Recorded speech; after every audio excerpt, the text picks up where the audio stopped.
Fire Call, the fire safety show with Division Chief Jim Sideras. Hi, my name is Division Chief Jim Sideras, and you're watching Fire Call, and we are all over Sioux Falls Fire Rescue this month. You're going to be going behind the scenes.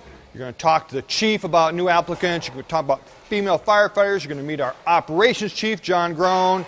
You are going to meet one of the fire inspectors, talk about all our community projects. Truck of the month, got a new one, brand new truck, we just got it in. But before we get to that show, got some shout outs, and they're tough. So be patient. The first one comes from Christopher. Christopher lives in Wynwood, Pennsylvania. He wants a shout out to the Penn Win Station 21 in Lower Marion Fire Department, Lower Marion Township, Pennsylvania. Whew, got that one out. And this is one of our Canadian friends. Now, I know it's got to be cold up there as it is down here. And I feel sorry for you. This one comes from Tim. Tim lives in LA, Manitoba, Canada, and he wants a shout out to the, and I'm assuming it says RM, I'm assuming that's a Royal Mounted of Cartier Fire Department in LA, Manitoba, Canada. So this one for you. Now we're using your questions, using your shout outs. We got new sassy shirts. Went to the yellow. Little change for you. So if we use your question, use your shirt, or use your question, use your shout out, you get a shirt. So sit back, turn off all the electronic gear except for Fire Call. So let's go to the show. We have lots of questions about driving fire trucks, and everybody seems to want to know, how do you do it, how do you train, and what's the best way to do that? I have with me one of our drivers.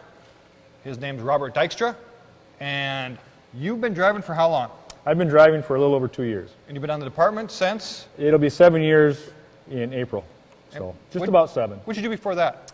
Well, I had various jobs. I was delivering propane for a while, driving a propane truck. I did that for about 5 years, and prior to that, I worked for a county highway department where I operated various equipment. And how do you like being on Sioux Falls Fire Rescue? Love it. Great job, isn't it? You bet. Can't beat it. Love it. But now the questions. Now the hard part. Okay, Robert, this first question is from Austin. Austin lives in Jacksonville, Florida, and he would like to know about training our drivers. And he wants to know specifically, do you use virtual reality or you use actual driving? Now, virtual reality is computer-based driving. Well, we go through courses out at the training center. Our training center staff lines that up where we go out, have some classroom, and then we actually do actual driving out there under the direction of the training center staff. Now, being that you've been a driver, all kinds of conditions, which do you think would actually probably be better to really get the feel of moving a truck around? The actual feel, it's always nice to drive the actual truck. And as our drivers, or what we call our want-to-be drivers, those that are going through the training, once in a while during the day we'll allow them to drive also. If they're preparing for the driver's test, they want to get that training, they'll come up and ask me if they can drive, or I'll offer that chance to them, because I think that's important to get that hands-on training.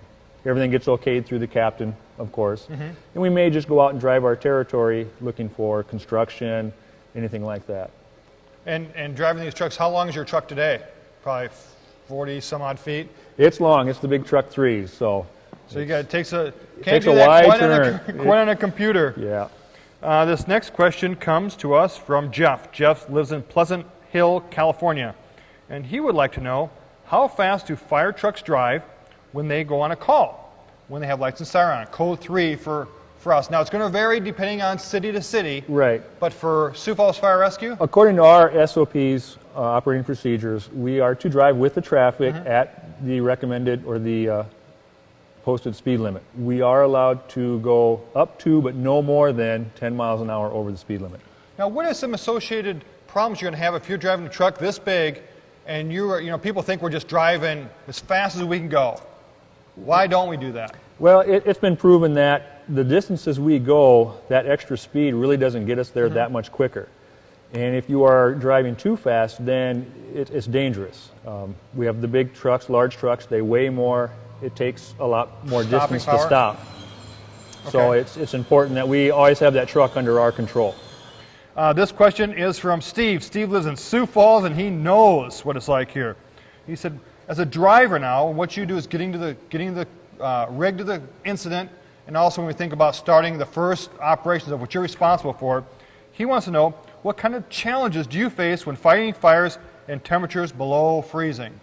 Well, I mean, you hit on that already. It's below freezing, so we have to worry about the water freezing up. We have to keep making sure the water is constantly moving. We keep our pumps, what we call wet, circulating the water. It doesn't take long on a day like today where it's below zero and the wind's blowing for water to freeze. And in some of our lines, without that water moving... Our hoses that are running to a house or a building. Correct. And so we would usually crack the nozzle a little bit to make sure that that water is flowing, it doesn't freeze up.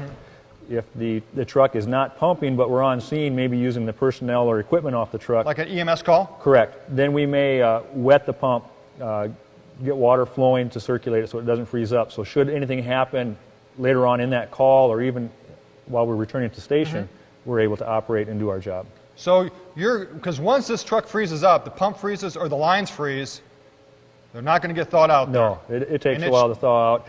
And then, you know, somebody's in jeopardy, either the firefighters that are maybe in the structure fire or those people that we're trying to rescue. We just added to the problem.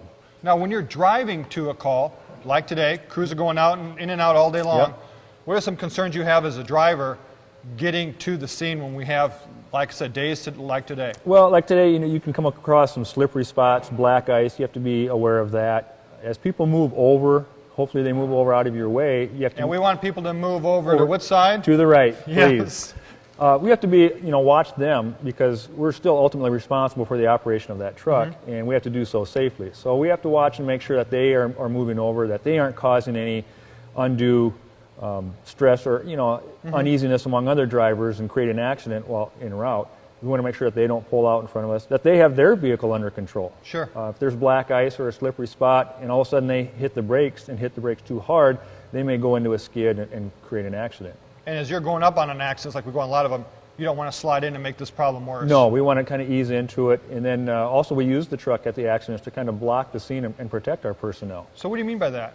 We will park the truck or the apparatus at an angle such that the scene is protected from the traffic. And what that does is that protects our crew. It just provides another safety measure for our crew. I kind of take that as our responsibility as drivers to do that, so that's one less thing our crew has to worry about, the captain and the firefighters. They've got enough on their mind providing either rescue or EMS that if I can make the scene a little bit safer by placing my truck almost as a shield. As a shield, where the traffic either has to go around or detours way off to the side, that's one less thing they have to worry about. A lot of people get preoccupied. They're on their cell phones. They're looking at that call and they don't realize there's a firefighter right in front of them. Right, and that's happened. You know, we hear about accidents, unfortunately, once in a while across the nation.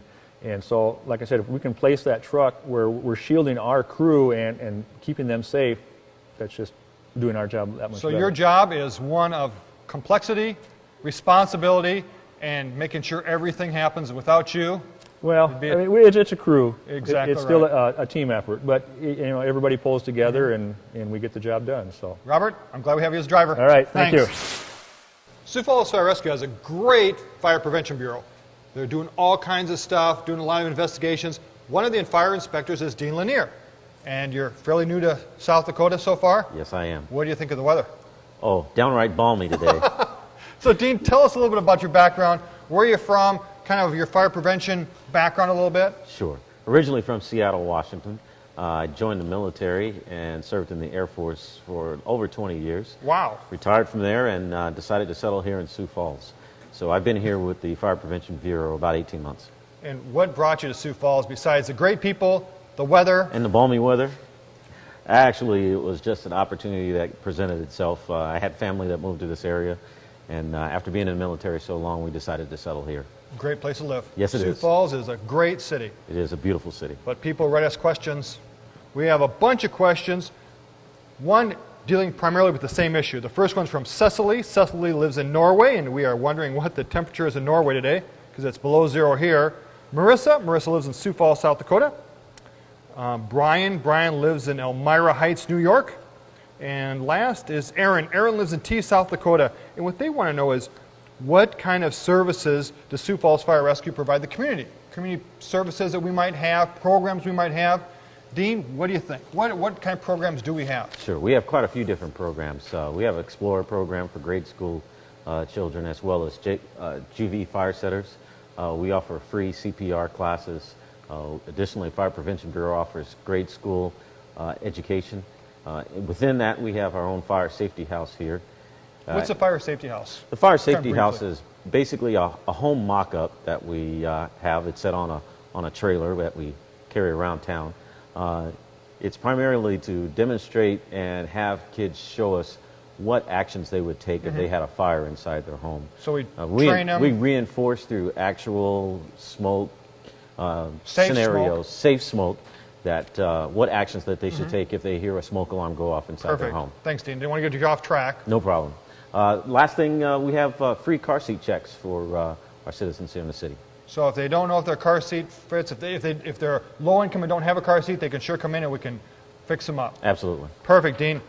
Last question, and this is one we get on a regular basis. This one comes from Marshall. Marshall lives in Sioux Falls, South Dakota, and he says, how does a person get a tour of a firehouse in Sioux Falls? Well, that's quite simple. All you have to do is call our headquarters station at 367-8093. The clerks and technicians there will take your name and number, and they'll check out which station is the closest, let you know what times they have available, and they'll book you in for a free station tour. How far in advance should someone call? It'd be a good idea to give us 2 weeks notice. We're pretty busy. Because, yeah, you might catch them on a day that they're trying to do training, or they may actually be out of the station on a response. So it's the best thing to book ahead of time. If someone does have a call, or someone does book a tour, and they do have a call, they might have to reschedule, but just like us, we're kind of sometimes just got to adjust and do your best. Yep. Dean, I'm glad you're here. Welcome to Sioux Falls Fire Rescue. Thanks for answering the questions. No problem. We have a shout out, and we're going to ask some more questions. The shout out is from Mike. Mike lives in Derby, New York, and he wants a shout out to the Highland Hose Volunteer Fire Company in Derby, New York. And he has some questions, and we have a lot of questions. And to help me answer these is our operations chief, John Groen. How you doing, John? Pretty good. You ready? I'm ready. Okay. We have a lot of questions, and they all kind of want to know the same thing. This first question, one is from Mike. Mike, we just talked about, lived in Derby, New York. Also, Paul. Paul lives in Burlington, New Jersey. Johnny lives in Fayetteville, North Carolina. Getting a lot of questions here. Nicholas. Nicholas lives in Sioux Falls, South Dakota. And the last one of these is Sam. Sam lives in Lakeville, Massachusetts. And they all want to know, how many trucks do we have? You're the ops guy. You know this just top of your head. What do we got? We have 3 engine companies that are staffed. We have 4 rescue companies and 4 truck companies. And they're all staffed with how many people? 4 people on each of the vehicles. Well, you told us how many we have in the station. What about those specialty trucks that we have? Okay, we have a couple of wildland trucks. And wildland are for? Grass fires, urban interface, wildland fires. We also have some USAR trucks, the urban search and rescue. Sure. We have trucks and then some trailers that they pull because there's a lot of heavy equipment and gear. Sure, for that trench rescue and collapse. Yep, high angle. Yep. And we have 3 hazmat rigs, which also have trailers that they pull with gear. And we have 2 water tenders. This next question is from Austin. Austin lives in Loudonville, Ohio, and he has a question. And also, same question is from Andrew. Andrew lives in Charlotte, North Carolina, and they want to know, talked about apparatus, but how many stations and how do we determine where do we put those trucks in the stations? And how many people do we have working in our stations? Okay. Our typical station is a single crew station, which means 4 people. We do, however, have a couple of stations where we have 2 crews. And what we try to do is we spread them around town so that we have one of each of those types, an engine, a rescue, or a truck company, close to all areas of town. So when we have a fire alarm dispatch, we send the closest engine, truck, and rescue. So we have all the different types of equipment on scene in case we need the type of gear that they carry. And when you're deciding where we need stations and what needs to go where, we can use something called GIS. Correct. Explain how that works. Well, what those folks do for us, it's very, very valuable. They'll do maps for us, and they'll actually tell us how long it takes us to get to any part of town from our station. So we can look at their maps and know which truck can get there. And basically computerize it. Yep. And that way we know we're sending the right truck to that area. So there's no more of the old guessing game like when we started, well, we'll just draw a big circle and call it good. We don't do that anymore. And we can take into account interstate systems, all the roads? The posted traffic speeds, all of that can be taken into account. So it's very scientific. When we start thinking, here's how long it takes to get there, we pretty much have a pretty good handle on We have a very good idea of who we need to send. Thanks, John. Okay, this next question is from Chris. Chris lives in Melville, New York, and also from Wyatt. Wyatt lives in Sheldon, Iowa. And they would like to know, how do you decide what trucks to bring on a call? So we have, now obviously we have different types of calls, but how do we decide what are we going to bring, and then how do we determine that gets done as far as dispatching? Well, we have a system. It's a CAD, computer-aided dispatch system. And within that system, there are run cards, and we tell it what type of unit to dispatch. So if you have a fire, let's say we have a building fire, a single-story, single-dwelling family home on fire, the card would dispatch, and we would send what? We would send one engine, and then also a rescue and a truck company, and then a command vehicle. Which you're standing behind. Right. So you can list any type of situations then with those run cards, and it's a consistent way of then getting your vehicles there. That is absolutely correct. And half our calls are EMS, and for EMS, we're going to send, if it's just someone having chest pain or trauma, we're going to send just one truck, right? Right. We're going to send the closest truck. What? Just not even a couple hours ago, we had an extrication call. That's also on the run cards. What do we send for extrication? We make sure that we send, it's basically like a fire alarm dispatch. We send at least a truck and a rescue and the truck that responds to that area of town. So usually there's 3 plus the command vehicle, so the battalion chief can take the incident over if he needs to. And just for even extricate someone out of a car, that's a major incident for us when you talk about the complexities of preparing for EMS support of that patient, fire support, and then the extrication of it. Right. It gets to be pretty tough. Yeah, very labor intensive. What are some of the challenges that you have as an operations chief? This isn't a question, but people are going to ask. As far as your role, what are some of the things that you're concerned with on a day-to-day basis? To make sure that we're getting there in time. You know, to maintain our accreditation standards, we need to make sure that we respond within 5 minutes and 12 seconds. And that means we have to have our stations in the proper locations and that the trucks are getting out the door in a timely fashion. Getting everybody there. Well, that's why we've got a guy with broad shoulders like you, John. We get a lot of different questions about everything in the fire service. 2 questions involving women firefighters, and I have no one better to answer this question than Captain Heather Carlson. How you doing, Heather? Good. Now, you've been on the department for how many years? 10 years. And you've gone through all the ranks, and you're at captain, and what's a captain do, kind of briefly? Well, the captain is responsible for the crew. Okay. So each apparatus that we have has a crew assigned to it, and the captain is responsible for taking care of the daily tasks and assigning the tasks as needed once we are on an emergency incident scene. So you're taking your crew in, fighting fire, working on EMS calls? Yes, So exactly. You ready for the tough questions? I'm ready. I'm ready, okay. This first question is from Sean. Sean lives in Northport, Florida. And Sean wants to know, quick question, how many women firefighters do we have, uniformed firefighters on Sioux Falls Fire Rescue? There are 3 of us that are uniformed firefighters on Sioux Falls Fire Rescue. Yep, that was an easy question, wasn't it? That was easy. Okay, this is a little tougher now. This question comes from Steve. Steve lives in Sioux Falls, South Dakota, where it's a balmy -10 degrees out. It's above 0. Oh, finally. It made it. Woohoo! We're going to celebrate. Steve wants to know, what are the physical requirements expected of firefighters, and are the physical requirements the same for both male and female firefighters? Oh, yes, absolutely. The physical requirements to become a firefighter involve having to pass our CPAT, it's referred to, the Candidate Physical Ability Test, and that test is the same for everybody. Male, female, tall person, short person, older person, younger person, it is absolutely the same.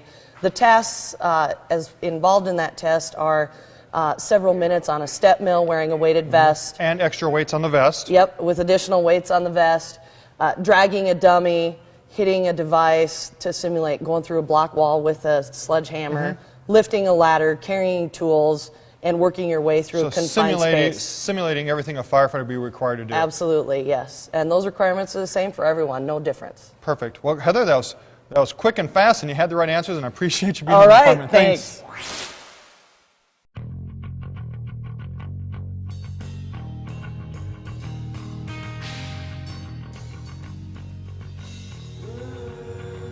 We're going to do 3 different things for this next question. This next question comes from Nick. Nick lives in Beverly Hills, California, and he wants a shout out to the Beverly Hills Fire Department. So this one's coming out to Nick, Beverly Hills Fire Department from Sioux Falls Fire Rescue. And Nick wants to know specifically about fire investigators, and he wants to know about the training that investigators have to go through to do their job as investigators and figure out the cause of fire. And I have John Daniels, one of our fire investigators. Yes. Tell us, what kind of training does a fire investigator have to go through to get your job? Well, in Sioux Falls, the minimums, you have to be a fire inspector.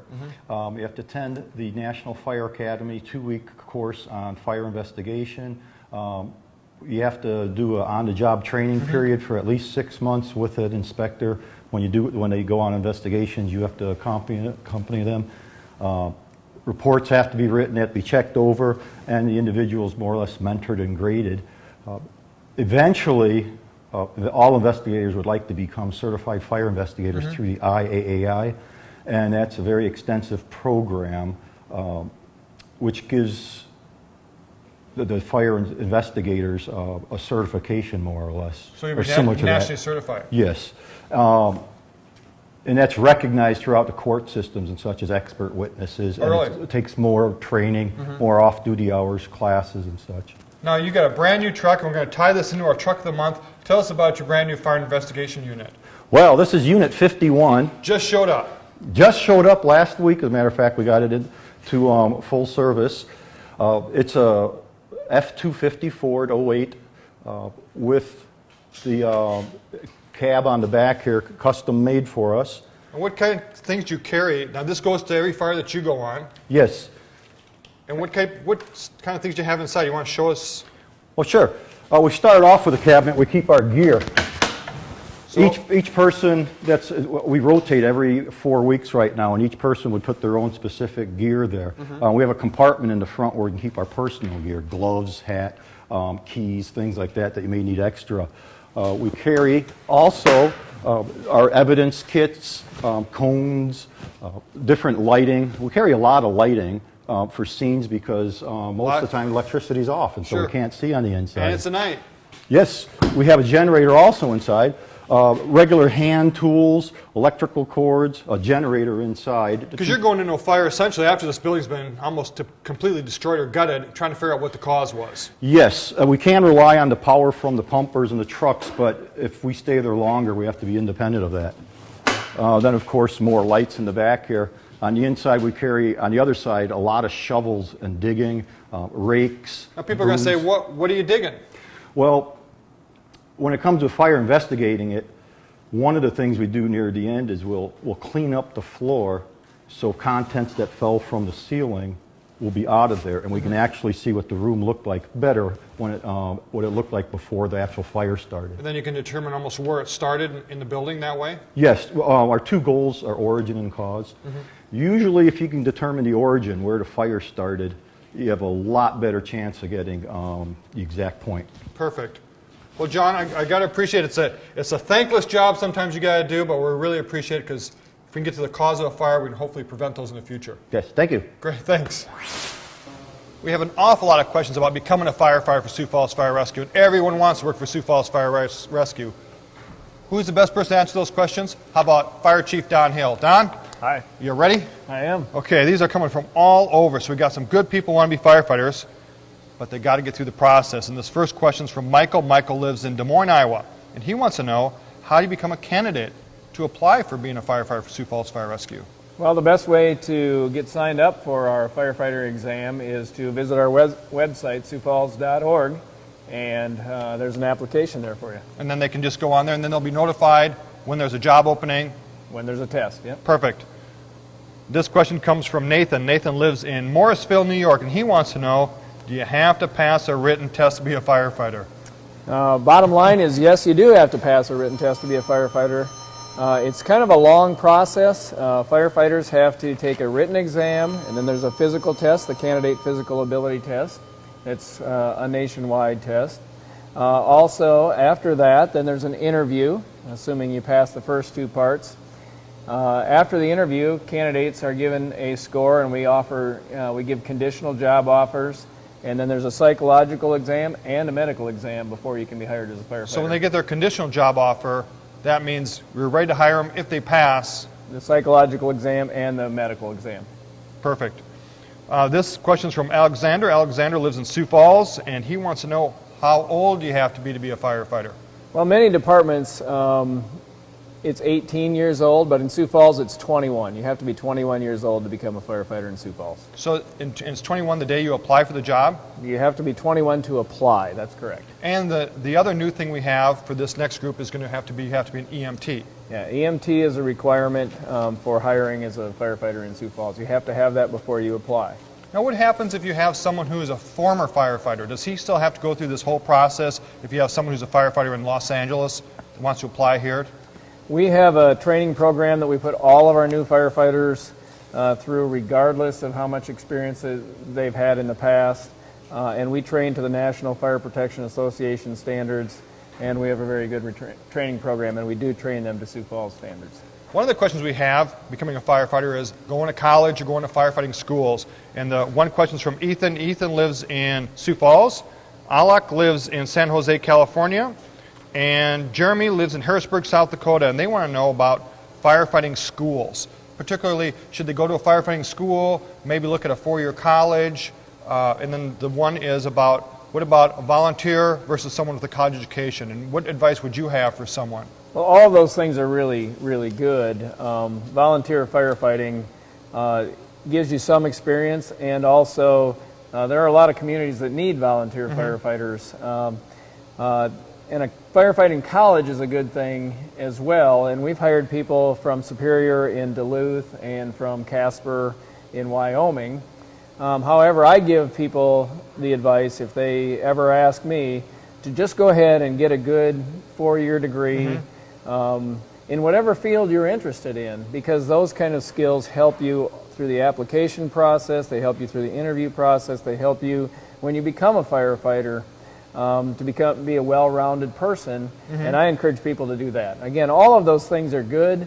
I would say that a person who gets a four-year degree has a slight advantage in becoming a firefighter, even though it's not a job requirement, just in the skills that you learn from going to college. And we're seeing more of our new firefighters have college degrees coming on board. Yeah, that is correct. A lot of firefighters have college degrees, and we have 300 to 600 applicants depending on the year, and when you're competing with 300 to 600 people, people with college degrees do have somewhat of an advantage. Great. Well, Don, thanks. Thanks, Jim. It's been great having you on again. Okay. I hope you like this show, and I hope you think about a career at Sioux Falls Fire Rescue.